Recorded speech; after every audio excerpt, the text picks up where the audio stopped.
오늘 하나님의 말씀은 시편 77편 11절에서 15절까지의 말씀입니다. 곧 여호와의 일들을 기억하며 주께서 옛적에 행하신 기이한 일들을 기억하리이다. 또 주의 모든 일을 작은 소리로 읊조리며 주의 행사를 낮은 소리로 되뇌이리이다. 하나님이여, 주의 도는 극히 거룩하시오니 하나님과 같이 위대하신 신이 누구오니이까. 주는 기이한 일을 행하신 하나님이시랴. 민족들 중에 주의 능력을 알리시고 주의 팔로 주의 백성 곧 야곱과 요셉의 자손을 속량하셨나이다. 셀라. 아멘. 할렐루야. 이 자리에 함께 하신 여러분들, 그리고 영상을 통해서 함께 예배하는 모든 우리 지체들에게 주님의 은혜가 충만히 임하기를 주님의 이름으로 간절히 축원합니다. 저희는 오늘 이 시간부터 교회 설립 90주년을 기념하여서 4번에 걸쳐서 역사 속에서 역사하시는 하나님이라는 주제를 가지고 특별히 역사 세미나를 진행할 계획에 있습니다. 오늘은 그 첫째 시간으로요, 성결교회 역사에 대해서 함께 알아보는 시간 갖도록 하겠습니다. 강의에 들어가기 앞서서 우리가 먼저 생각해 보아야 될 문제가 있습니다. 그 질문이 무엇이냐면, 역사가 왜 중요한가라는 질문입니다. PPT가 안 넘어갑니다. 역사가 왜 중요한가라는 것을 우리가 알고 이 역사에 대해서 함께 알아봐야 되지 않을까 생각해 보게 되어집니다. 저는 저의 나름대로 이러한 답을 내었습니다. 그 대답이 무엇이냐면, 역사는 뿌리를 깊게 내리게 한다라는 것입니다. 우리 민족의 역사를 알아야 우리가 이 민족 가운데 뿌리를 내릴 수 있습니다. 뿌리를 내리는 게 왜 중요한가라고 한다면, 우리가 뿌리를 깊게 내려야 어려운 일, 힘든 일이 있을 때에도 요동하지 않고 그것을 지켜 나갈 수 있기 때문입니다. 우리나라가 일제 침략 가운데서도 이 나라를 지킬 수 있었던 것도 역사 의식이 있었기 때문입니다. 특별히 다른 나라의 예를 또 들어보면요, 이스라엘이라는 나라가 있지요. 그 나라는요, 공식적으로 기원전 63년 전경에 그 나라는 사라져 버렸습니다. 근데 놀랍게도요, 1948년 5월 14일에 이스라엘이라는 나라가 다시 세워지게 되어집니다. 거의 2000년 가까이 지난 그 시점에 이 나라가 세워졌다라는 것. 어떻게 2000년 동안 이 고유의 민족성을 유지할 수 있었을까라고 한다면, 그것도 마찬가지로 그들에게 이 역사 의식이 있었고, 온전히 하나님의 백성, 하나님의 택한 백성이다라는 그 의식이 있었기 때문입니다. 그들에게는 모세오경이라는 귀한 말씀이 있었습니다. 그 자신들의 뿌리가 어떤 곳이었는지 그들은 분명히 알고 있었고 그것을 붙들고 있었다라는 것입니다. 뿌리를 아는 것, 역사를 아는 것, 너무나 중요한 것입니다. 그렇기 때문에 우리가 진행하는 이 역사 세미나, 이것이 너무나 중요한 것입니다. 저희는 4번의 시간을 거쳐서 성결교회사, 그리고 한국교회사, 그리고 한국교회의 선교 역사, 그리고 마지막으로 우리 송현교회 역사에 대해서 우리가 함께 알아볼 것입니다. 특별히 이 시간을 통하여서, 이 역사 세미나를 통하여서 우리가 함께 우리의 뿌리에 대해서, 신앙의 뿌리에 대해서, 우리 교회의 뿌리에 대해서 알아보는 시간이 되어져서 우리가 교인답게, 그리고 우리가 성결 교인답게, 그리고 우리 교회를 사랑하며 나아갈 수 있는 좋은 기회가 될 수 있기를 주님의 이름으로 간절히 축원합니다. 특별히 오늘 본문의 말씀 한 절을 읽어보도록 하겠습니다. 시편 77편 11절 말씀 보면요, 이런 말씀이 있습니다. 우리 함께 읽겠습니다. 곧 여호와의 일들을 기억하며 주께서 옛적에 행하신 기이한 일을 기억하리이다 라고 말하고 있습니다. 기억하는 것, 그렇기 때문에 너무나 중요한 것입니다. 우리의 기억에 우리의 하나님, 그리고 하나님께서 하신 일들이 기억되어진다면 그 일들을 통하여 우리가 지금 이 순간에도 하나님의 일들을 경험할 수 있고 우리가 행하게 될 수 있을 것입니다. 성경은요, 여러 번에 걸쳐서 이런 말씀을 계속해서 반복하고 있습니다. 신명기 8장 18절 말씀에서도 내 하나님 여호와를 기억하라. 그가 내게 재물 얻을 능력을 주셨음이라. 이같이 하시면 내 조상들에게 맹세하신 언약을 오늘과 같이 이루려 하심이니라. 기억하라고 이야기하고 있고요. 히브리서 3장 1절 말씀 보니까 그러므로 함께 하늘의 부르심을 받은 거룩한 형제들아, 우리가 믿는 도리의 사도이시며 대제사장이신 예수를 깊이 생각하라 라고 말씀하고 있습니다. 우리가 함께 기억하고 함께 역사를 배워나감으로 인하여서 귀한 신앙의 성장이 일어나는 시간 되기를 주님의 이름으로 간절히 축원합니다. 이제부터 성결교회사에 대해서 함께 진행해 보도록 하겠습니다.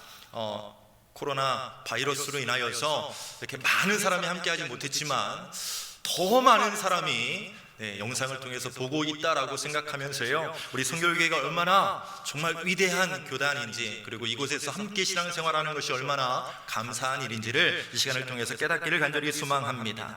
진행하도록 하겠습니다. 첫 번째는 성결교회가 어떻게 출발했는가라는 것을 함께 알아보려고 합니다. 19세기 후반은요, 미국에서 성결운동이 일어나던 시기입니다. 특별히 찰스 피니와 드와이트 무디라는 이런 분들을 통하여서 성결운동이 일어나고, 이 성결운동은 그 미국 전 지역의 영적 대부흥운동을 일으키게 되었습니다. 특별히 이 영향을 받은 카우만이라는 분이 계십니다. 이 카우만이라는 분은요, 특별히 1894년 9월에 있었던 시카고의 무디교회에서 심프슨 선교대회가 일어납니다. 그곳에 참가했다가 은혜를 받은 사람이 이 카우만입니다. 그리고 그곳에서 내가 인도의 선교사로 헌신해야겠다 결단하게 되어지지요. 넘겨주시면 감사하겠습니다. 계속 제가 말을 하면 좀 넘겨주시면 감사하겠습니다. 이게 안 넘어가서 바로바로 넘겨주시면 감사하겠습니다. 인도 선교사로 헌신하게 됩니다. 그런데 부인인 네티 카우만의 건강이 좋지 않아서 그냥 준비만 하고 있었을 때에 이 나카다 주지라는 사람을 만나게 되어집니다. 그곳에 유학생으로 왔던 그 나카다 주지를 통하여서 일본이라는 나라를 알게 되어지고 일본 선교에 대해서 마음을 품게 되어집니다. 그리고 1901년 2월에 이제 일본 선교사로 파송을 받게 되어지고요. 그곳에서 이제 선교 사역을 진행하게 되어집니다. 특별히 이 카우만 부부와 그리고 이 나카다 주지, 그리고 함께했던 길보른 선교사님을 통하여서 그곳에 중앙복음 전도관을 세웁니다. 그리고 동경 성서학원을 운영하지요. 그래서 그곳에서 전도하고 그 다음에 선교사들을 양육하고 이런 사역을 통하여서 부흥하게 되어집니다. 그리고 이 사역의 확대로 동양 선교회를 조직하여서 조직적으로 이렇게 선교 사역을 진행하게 되어집니다. 근데 때마침 이 나카다 주지가 한국에 와서 선교 사역을 진행하게 되어집니다. 그곳에서 만난 사람이 누구냐면 바로 정빈과 김상준이라는 우리 선결교회의 시초가 되어주시는 분들입니다. 이 나카다 주지를 통하여서 이 정빈과 이 김상준이라는 분이 동경 성서학원에 입학하게 되어지지요. 그곳에서 신앙에 대해서 성경에 대해서 배우게 되어지고, 이들은 매일 밤 기도하고 통회 회개에 기도를 하게 되어지고 성령의 은혜를 받게 되어집니다. 그리고 그 다음 연도에 이장하라는 분이 이제 다시 또 입학하게 되어지면서 함께 한국 선교에 대한 계획들, 꿈을 키워 나가게 되어집니다. 그러면서 이제 준비를 하게 되어지는데, 그곳에 있는 동양 선교회와 함께 이 한국인 배우는 사람들이, 학생들을 함께 모여서 어떤 준비를 했냐면 선결 책자, 일본어로 되어 있는 선결 책자를 번역하기 시작했고요. 그다음에 전도지를, 한국어 전도지를 제작하기 시작합니다. 그리고 복음송 한 100여 곡을 번역하기 시작했다라는 것이지요. 그냥 단지 은혜 받고 와서 전도를 시작했던 것이 아니라 좀 오랜 계획을 통하여서 한국 선교에 대해서 계획하고 진행했다라는 것을 우리가 알 수 있게 되어집니다. 그렇다면 한국 선결교회가 어떻게 발전해 나갔는가라는 것을 계속해서 한번 보도록 하겠습니다. 이제 이 정빈과 김상준이라는 분이 이제 1907년에 그 동경 성서학원을 졸업하게 되어집니다. 졸업하고 나서 카우만 부부와 함께 한국으로 넘어오게 되어지지요. 그리고 이들이 돌아와서 바로 이 일본에서 배웠던 그 전도관 사역과 복음 전하는 사역들을 진행해 나가기 시작합니다. 특별히 1907년이라는 이 시기가 너무나 중요하지요. 우리가 다 알다시피 1907년은 평양 대부흥운동이라고 이야기하는 우리나라의 부흥운동이 확산되어지던 시점에 있습니다. 그곳에서 전도를 시작했다, 그 시기에 전도를 시작했다라는 것은 그 전도를 통하여서 놀랍도록 그 부흥운동이 일어났다라는 것을 우리가 생각해 볼 수 있습니다. 특별히 창립 집회에서부터 5명의 구도자를 배출하게 되어지지요. 바로 동양 선교회 예수교 복음 전도관의 시작이 바로 이렇게 시작이 되어집니다. 그리고 계속해서 1911년도에는 경성 성서학원을 만들어서 일본에서 진행했던 그대로의 모습으로 이 한국 성결교회가 진행해 나가기 시작합니다. 네, 계속해서 넘겨주시면 감사하겠습니다. 네, 넘겨주세요. 한국 성결교회가 어떻게 발전되었는가라는 것을 한번 보도록 하겠습니다. 첫 번째, 이 네 번의 시대를 통하여서 함께 진행해 나갔으면 좋겠는데요. 첫 번째는 복음 전도관 시대입니다. 1907년부터 1910년까지의 사역인데요. 네, 아까도 말씀드렸지만 복음 전도관 사역, 전도하고 그 다음에 사람들을 모으고 전도하고 복음 전하고 그 다음에 신방하는 사역, 너무나 기본적인 사역이지만 그 일을 최선을 다해서 행했다라는 것을 우리는 살펴볼 수 있습니다.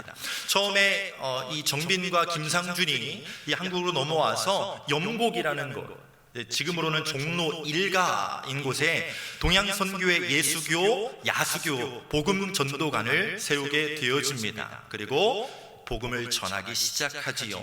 이렇게 전합니다. 죄를 회개하고 예수를 믿으시오. 믿기만 하오. 예수님은 당신을 사랑하십니다. 지금 곧 예수께 돌아오시오. 그리하면 중생합니다. 새 사람이 됩니다. 라는 이러한 복음의 소리를 외치기 시작합니다. 특별히 계속적인 확장이 일어나는 시기입니다. 짧은 시간에 계속적으로 이 전도관을 통해서 전도가 되어지고 함께 전도하는 사람들이 많아지기 시작합니다. 그래서 얼마 지나지 않아서 동현이라는 지역으로 확장 이전하게 되어지고요. 그리고 얼마 지나지 않아서 경성 번화가인 무교동 12번지로 확장 이전하게 되어집니다. 그곳에 경성중앙복음 전도관이 설립이 되어지고요. 계속해서 확장되어지면서 사역자들이 그동안에는 이제 동경 성서학원에서 수학하던 사람들이 있었는데 그곳에서 졸업하는 사람들이 계속해서 한국으로 들어오게 되고 이 정빈과 김상준 목사님과 함께 합류하게 되어져서 이 사역이 더 확장되어지는 것을 우리가 볼 수 있습니다. 1908년 1월에 보고한 그 사역 보고 내용이 있어서 제가 한번 읽어드리도록 하겠습니다.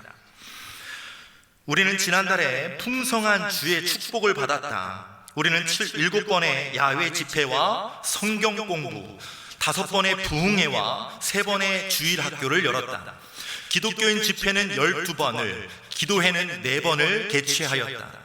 3,000장 이상의 전도지가 배포되었고 16명이 회심하였다. 한 저녁 부흥 집회에서 시골에서 온 세 청년이 참석했다. 한 사람은 그리스도인이었고 2 사람은 처음으로 예배에 참석했다. 이들은 설교를 완전하게 이해하지 못하였지만 열심히 구했다. 나중에 그들을 방문하니 3명 모두 구원받았음을 기뻐했다. 이들은 교육을 받지 못해 글을 읽을 수 없었지만 글을 배워 읽을 것을 바라며 성서와 책자들을 구입하였다. 전도관을 연 이후 지난 6개월 동안 272명이 그리스도를 발견했다. 이들 대부분은 구원을 얻었다. 저들이 진정으로 구원받았는지 알 수 없으나 하나님께서 많은 사람들의 심령에 뿌려진 씨앗을 사용하실 것을 믿는다. 일부는 다른 교회로 갔지만 그곳에서 교인들이 되었다라고 보고했습니다. 한 달 동안에 일어났던 사역의 보고 내용이었습니다. 숫자적으로만 봐도 우리가 대단하다라는 것을 우리가 생각할 수 있습니다. 그렇지만 더 대단한 것은 그 일들을 꾸준하게 계속적으로 이루어 나갔다라는 것이고, 그것에 대한 열매들이 계속 맺혀지게 되었다라는 것을 우리가 볼 수 있다라는 것입니다.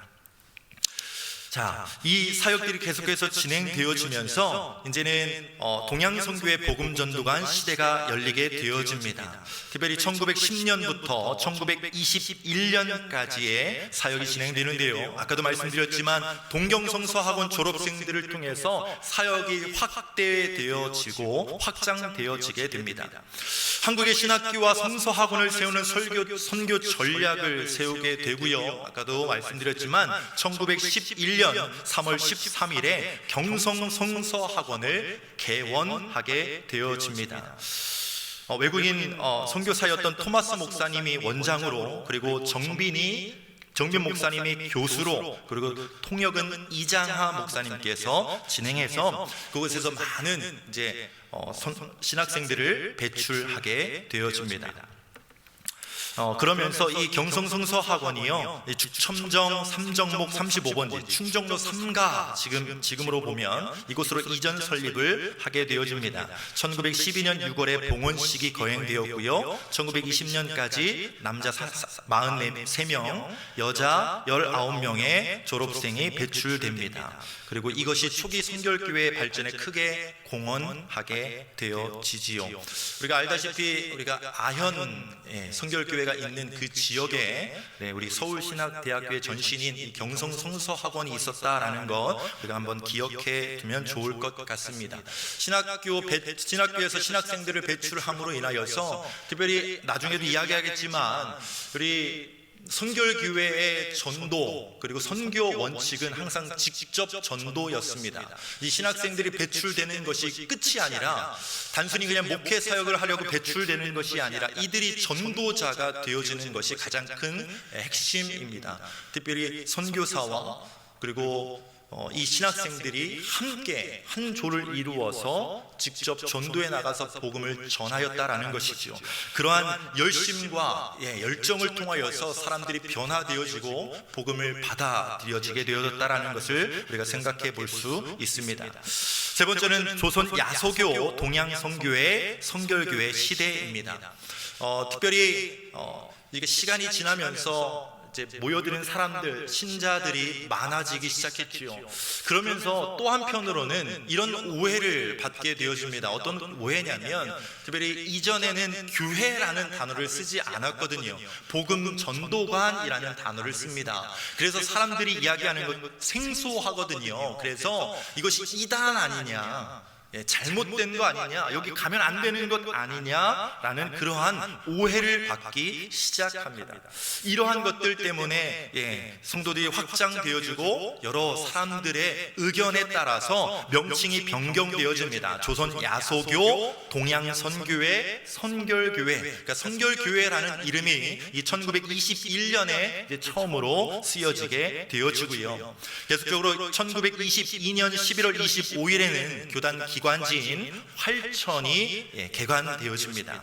그리고 선교 활동이 개시되어지죠. 1932년 2월부터 만주, 하얼빈, 봉천 등의 선교사를 처음으로 이제 파송하게 되어지고요. 우리가 성청이라고 이야기하는 선결교회 청년 운동도 1934년에 진행이 되어집니다. 네 번째는 기독교 대한선결교회 시대입니다. 1943년부터 현재까지 를 이야기합니다.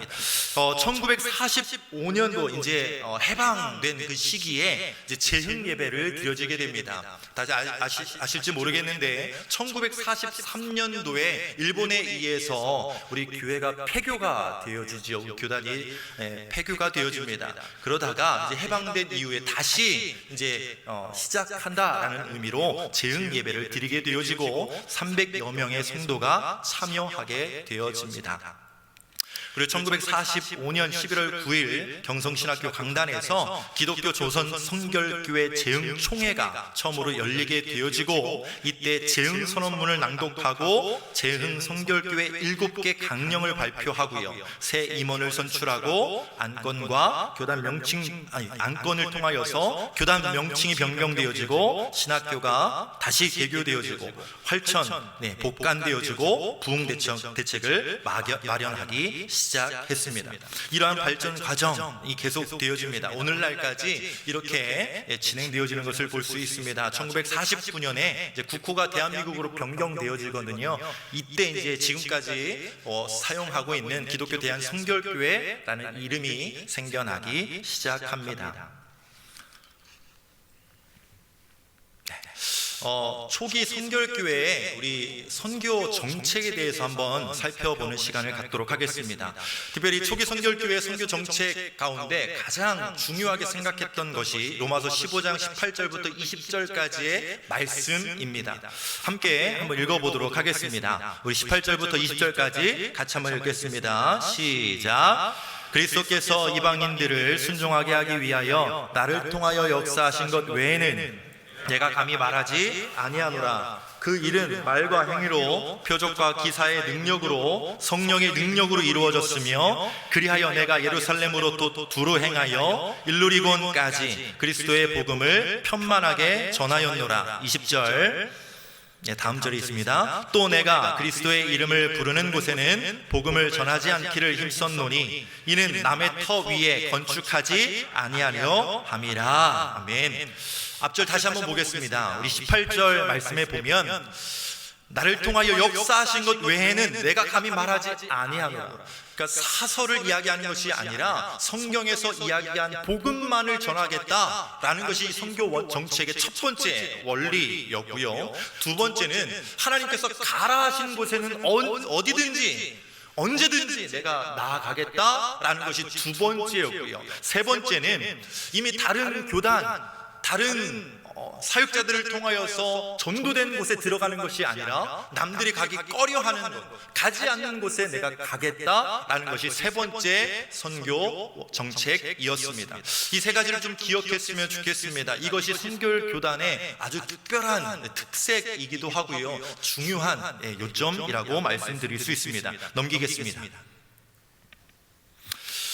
노방 전도를 중심으로 한 직접 전도 방식, 아까 말씀드렸지만 이 선결교회 전도 방식은 항상 직접 전하는 방식이었습니다. 이명직 목사님은 이렇게 이야기합니다. 매일 저녁마다 한 사람은 장등을 들고 한 사람은 북을 치며 황토연에 가서 믿기만 하오 믿기만 하오 하고 찬미를 부를 때에 미신자는 물론 하고 신자의 안목에도 만물의 때와 같이 보일 뿐만 아니라 구중패나 남사당패와 같다고 조롱하였더라. 넘겨주세요.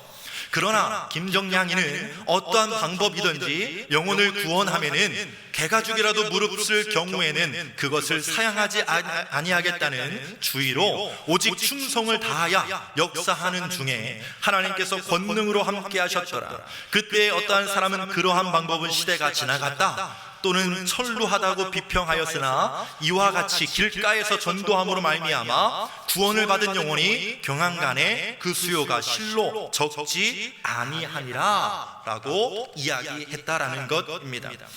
자, 선결교회의 전도 방식은 항상 나가서 북을 치고 사람들한테 외치고 사람들한테 전하는 방식이었습니다. 아까도 이야기했지만 그래서 사람들한테 오해도 받고요, 이단 아니냐 이런 오해도 받고, 또 같이 신앙생활하는 다른 타 교단으로부터 너무 저급하다라는 이야기들도 선결교회는 많이 들었다라고 이야기합니다. 그런데 중요한 것은 무엇이냐면 남들이 어떻게 보던지 간에 하나님께서 보셨을 때 그 모습을 너무나 기뻐하셨다라는 것이죠. 그것을 통하여서 사람들이 몰려들기 시작했고요, 장막 전도대를 통하여서 그 장막 안에서 복음을 전하였고, 아까 이야기했죠, 복음만을 전하였을 때 그들의 마음이 변하여지게 되어집니다. 움직여지게 되고 그들이 예수님을 받아들여지게 되어졌다라는 것입니다.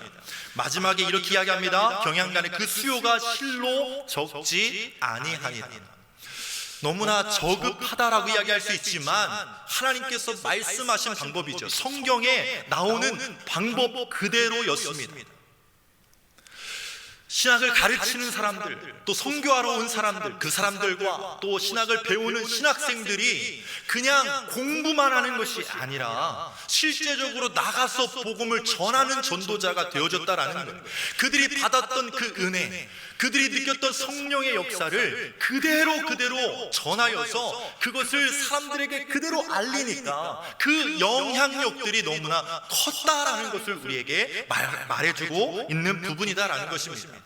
이 부분이 저는 많은 것들을 느끼게 하는 그러한 글이었습니다.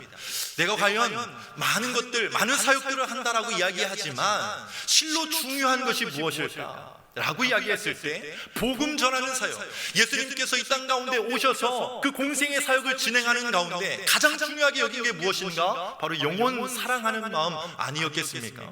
우리가 가져야 될 마음이 그러한 마음이라는 것입니다. 우리가 은혜를 받고 깨달음을 얻었지만 우리가 나가지 않고 복음을 전하지 않는다면 그것은 아무 영향력도 끼칠 수 없다라는 것이지요.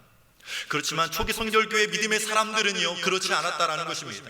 은혜를 받고요 복음을 깨닫게 되어졌을 때 가장 중요한 영혼을 생각하고 영혼을 바라보고 영혼에게 나아가는 그러한 놀라운 은혜가 그 가운데 있었고요, 하나님께서 그 가운데 역사해 주셔서 많은 사람들이 하나님께로 돌아오게 되어지는 놀라운 역사를 경험하게 되어졌다라는 것입니다. 우리가 함께 이 사실을 기억할 수 있었으면 좋겠습니다. 또 세 번째 전도의 방법은요 순회 전도였습니다. 아까 말씀드렸죠. 어디든지 가오리다. 어디든지 가오리다. 하나님께서 가라고 하시는 곳에 어디든지 순종해서 가는 그러한 선교의 모습, 전도의 모습을 보게 되어집니다. 특별히 성결교회 이 전도자들은요 가장 먼저 가족에게 가서 그들에게 복음을 전하였습니다. 그리고 주변 마을로 갔고요, 또 전하여지는 곳, 보내지는 곳 어디든지 나아가서 복음 전도관을 세우고 복음을 전하였던 모습을 우리는 볼 수 있습니다. 넘겨주세요. 또한 대중 집회를 통해서 전도를 했습니다. 매일마다 저녁 집회를 열었습니다. 나가서 전도하는 것으로 끝나는 것이 아니라 북치고 장구치고 등을 들고 이곳에서 집회가 있다는 것을 알리고 난 다음에 사람들을 모으죠. 그곳에서 이제 복음을 전하기 시작합니다. 그리고 항상 구령회를 통해서 또 영접할 수 있는 영접 기도문을 함께 읽도록 하였습니다. 그곳에서 회심하는 사람들이 생겨났고요, 그리고 그 회심하는 사람들이 생겼을 때에 바로 그 다음날 오전에 어떤 사역을 했느냐? 신방 사역을 감당했다라고 이야기합니다. 매일의 사역이 이러한 로테이션이었습니다. 나가서 전도하고 집회를 알리고 전도지를 나누고 저녁에는 매일 모여서 집회를 해서 영접할 수 있도록 만들고, 그리고 그 다음날 신방하는 사역을 통하여서 더 그 믿음을 굳건하게 만드는 그러한 사역을 했다라는 것입니다. 성별의 특별 집회, 부흥 집회, 이러한 것들을 계속해서 반복적으로 열었다라는 것이죠.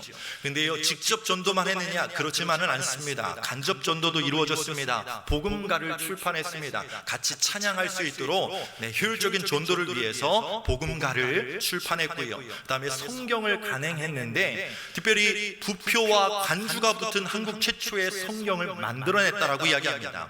특별히 죄, 심판, 회개, 구원, 성결, 재림, 신유, 간증 구절에 특별한 부표를 붙여서 쉽게 찾을 수 있도록, 그 부분을 쉽게 찾을 수 있도록 만들어 놓아서 복음이 무엇인가 라는 것을 알고 싶어 하는 사람들에게 쉽게 그 성경을 알 수 있도록 만들었다라는 것이죠.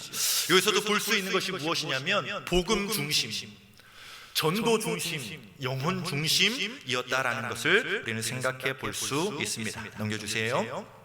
그런데 우리가 잠깐 살펴볼 것은 우리 교단 안에서도 이런 분열되었던 모습들이 있었습니다.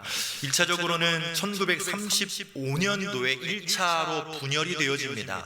여기서 이제 하나님의 교회 교회라는 명칭이 오늘날 이야기하는 이단과는 좀 다른 명칭이다라는 것을 참고해 주셨으면 좋겠습니다.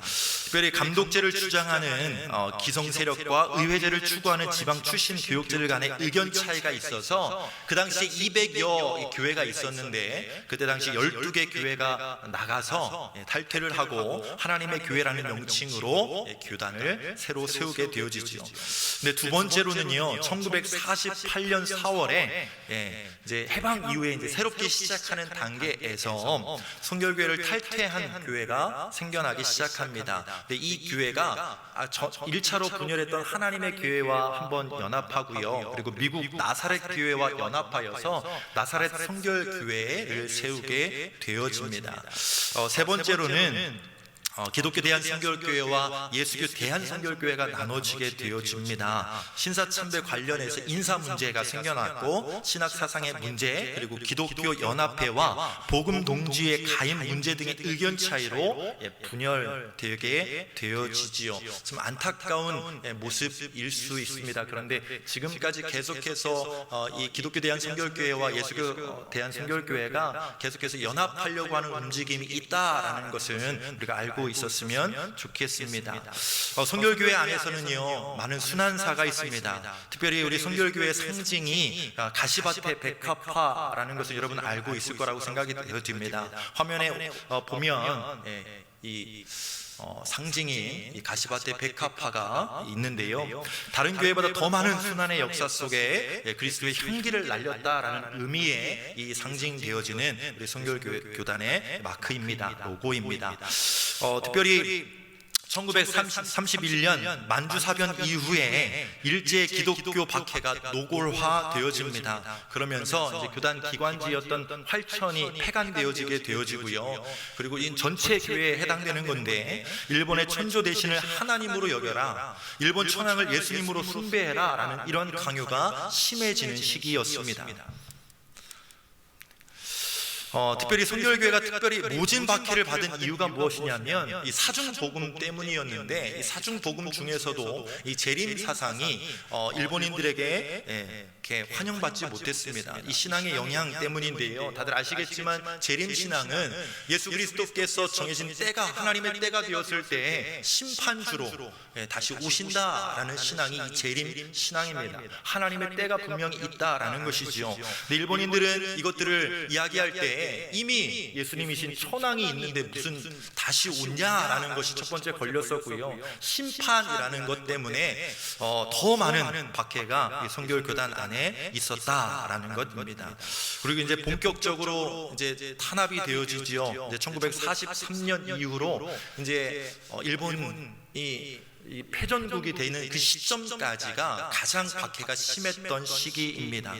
200여 남녀 교육자와 100여 명의 평신도 지도자들이 감옥에 투옥되는 사건들이 일어났고요. 그리고 1943년 12월 29일에 한국 성결교회가 폐쇄 조치를 받게 되어집니다. 해방 후에도요, 이러한 피해가 있었습니다. 6.25 동란 때문에 받은 피해들이 있는데요, 특별히 성결교단 안에 106개 교회가 전소되었거나 무너지게 되었고요, 66명이 수년 논산 경천교회 사건은 다들 아실 거라고 생각이 되어지고요, 또 신안에 있는 진리교회는 48명이 순교했고요, 또 두암교회에서는 23명이 집단 학살을 당했고요, 우리 문준경 전도사님 공산 당원들에 의해서 순교를 당하게 되어집니다. 우리 교단의 순교자 156명, 납북 및 행방불명된 우리 사역자들, 우리 신앙인들이 20여 명 정도 되어진다라는 것을 우리가 생각해 볼 수 있습니다. 그렇다면 마지막으로 우리 성결교회가 어떻게 나아가야 되는가라는 것을 한번 생각해 보았으면 좋겠습니다. 첫 번째는 우리 전도 중심 교회가 되어줘야 된다라고 생각이 되어집니다. 하나님의 마지막 때가 분명히 다시 오게 되어지고, 그때가 되면 하나님의 심판이 임한다라는 것을 우리는 모두 다 기억하고 있습니다.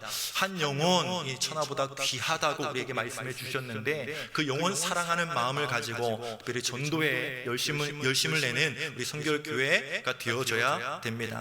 두 번째로는 온전한 성도를 양육하는 교회가 되어줘야 됩니다. 사중복음 중에서 우리가 중생 성결의 복음을 우리가 이야기합니다. 성결한 것, 이 성결은 두 가지 의미가 있습니다. 개인적으로는 성결하고 온전한 성도가 되는 것, 그리고 교회적으로는 성결한 교회를 세우는 것. 우리가 성결의 교회를 통하여서 온전한 성도를 양육하고 이 양육된 이 성도들을 통하여서 우리 교회가 더 성결할 수 있도록 만들어 나가는 것. 세 번째로는요, 성결한 사회를 만드는 교회가 되어줘야 합니다.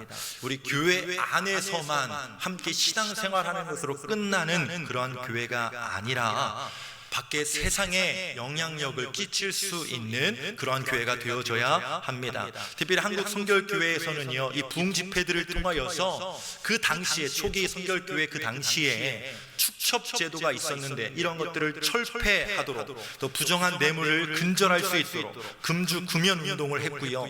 또 계속해서 성결하게 살아야 된다는 것을 계속해서 제안하고 요청하였습니다. 그래서 사회가 조금이라도 변할 수 있도록 최선의 노력을 다했다라는 것을 우리는 볼 수 있습니다. 우리도 그러한 모습으로 나아갈 수 있어야 합니다.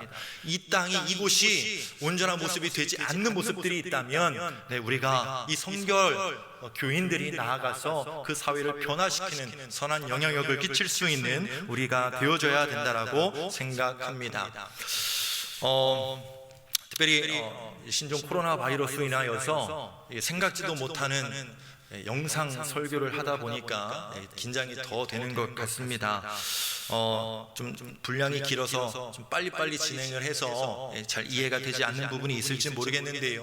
아까도 말씀드렸지만 우리가 어떻게 나아가야 되는가, 이 성결교회의 이 모습을 통하여서 우리들의 모습들을 좀 점검해 나갈 수 있었으면 좋겠다라는 생각이 되어집니다. 성결교회 역사, 우리 성결교회는 정말 그냥 쉽게 이루어지지 않았습니다. 정말 귀한 사역자들을 통하여서 정말 땀 한 방울 한 방울 흘려가며 열심으로 복음 전하고 하나님의 사역들을 감당해 나가서 정말 낮은 곳으로 임함으로 말미암아서 세워진 교회가 성결교회입니다.